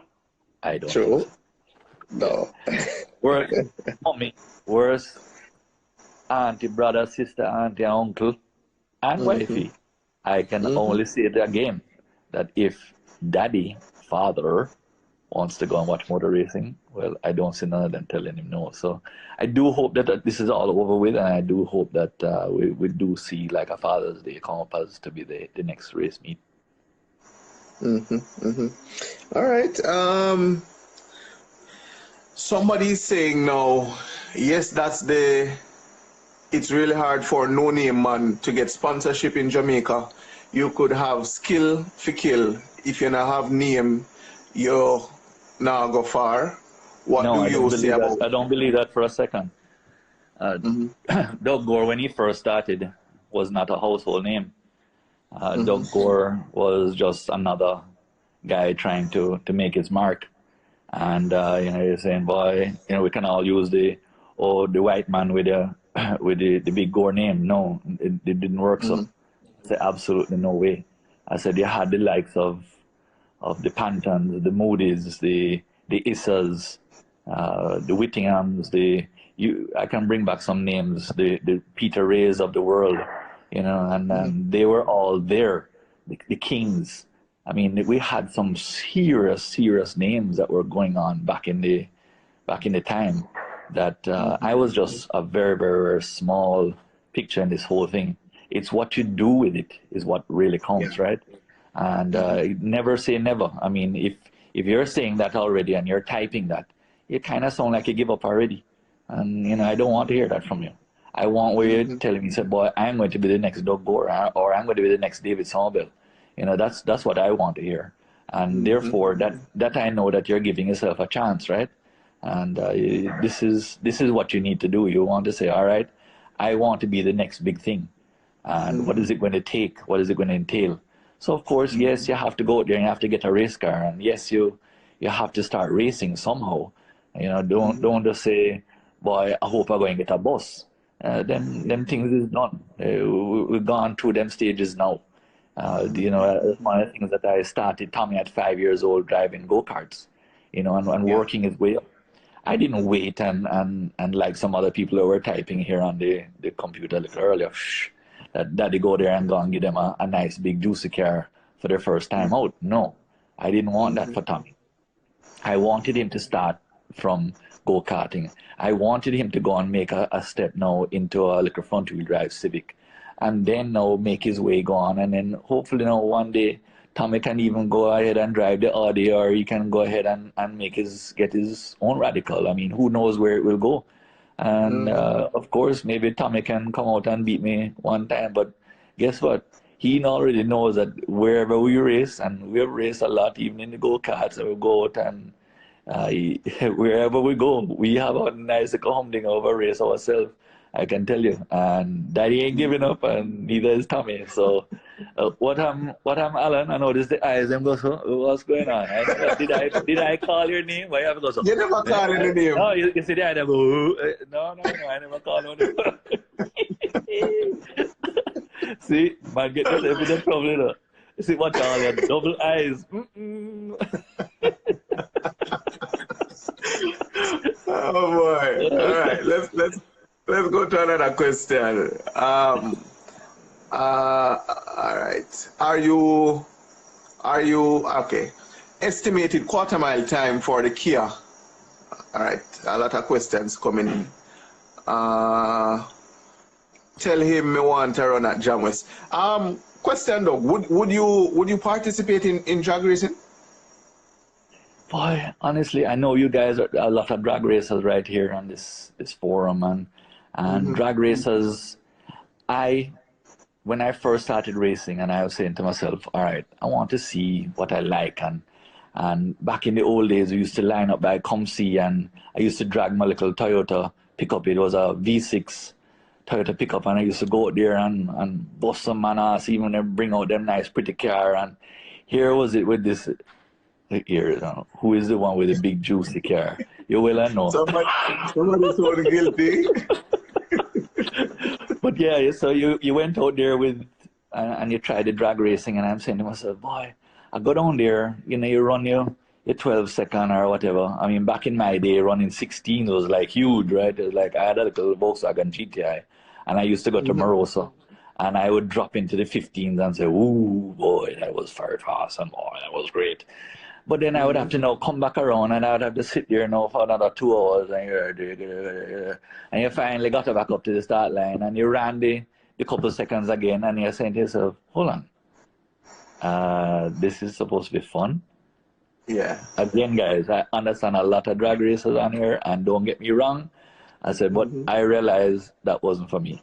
I said, I need my heart pumping a lot longer than a couple seconds. And I do understand that, yeah, the exhilaration, and, you're going on the start line, and you're making sure you're not broken out, and, the first 600 feet and all that. But after that, it's done. I'm talking about driving Dover for 15 minutes with your heart pumping at 1,000,000 miles an hour. I'm talking about in a rally for 20, 30 minutes, and your heart is pumping like crazy. When you're finished now, man, you come out of there, you're wet up. All your underwear wetting about, man. And you're telling say, yeah. So I'm just saying that the 10 seconds stuff, again, not my bag of tricks. Yeah. All right. I see somebody was asking earlier about Evo. What happened to the Evo? I'm not sure which Evo they're talking about, because you had several. I've actually owned 11 Evolutions throughout the years. I even had a red Tommy Mackin original Evolution that arrived in the country, and I took it off the wharf, and I brought it back over to my office, and I had a friend of mine came, and he's like, boy, Doug, I can just take it to the roundabout and come back. And he was a really good friend, and I said, yeah, man, sure. And then an hour later, I don't see this man. So I was like, AV, where are you? He said, boy, I'm at my office, So I said, what are you doing in my office? I'm writing you a check. I said, a check for what? I said, for your car. I said, the car is not for sale. He said, yes, it is. So I said, AB, can you bring back the Evolution, please? He said, no, sir. this this car now come back now. It's mine. I said, excuse me. And that was it. And that was it. The man brought back the checkbook. Wow. I said, what do I write? Where do I write it? It's not yours. Goodbye. So yeah, As if there I've is. had a few. And then, we have the famous ones that have gone to Guyana. We've had two, the Evolution 8 and Evolution 5. Those went down to Guyana, and that's where they stayed. And then, of course, the DTM now, as you know, has gone to Trinidad. So I've sold quite a bit of race cars abroad and even sold a couple here. So, yeah, it's good to see these cars still going all around the track and actually doing well, actually. Yeah, it's pretty Yeah, cool. yeah. All right, we have roughly about 5 minutes left. So anybody else who want to get in a quick question with Doug, we can't hold him much longer. 2 hours is more than enough. You know. Yeah. But thank you though, guys. Thanks everybody for coming on, and boy, I must tell you, it's really good to see that we still want the motorsports is still there, the hype is still there, and we're going to go and see bigger and better things. And yeah, I'm really enthused at what we have. And as I said, everybody be safe. Make sure you carry your Purell around and a little squirting, and you keep your social distancing. And I think we'll all overcome this, and think we'll all be better off in the end. Yeah. Yeah, yeah, and one thing I'm pretty sure is, for persons who may have been wondering what happened to the Kia, if they were tuned Oh, in. see, I see that you're tuning in. I want to see you back on the track too. It was Chris All right. Gamble. I see you come on there and talking, I would have loved Oh to see you yeah, come all back. right, big up. Yeah, man, big up, Chris. Big up, big up, big up. Yeah, man. So it is good to see a lot of racers even tuned in now to this live stream. It's really I don't really think Matthew's going good. to race again, but he's talking about it, but we don't have the sources. Again, we talk about what do you need to come back into the field of motorsports.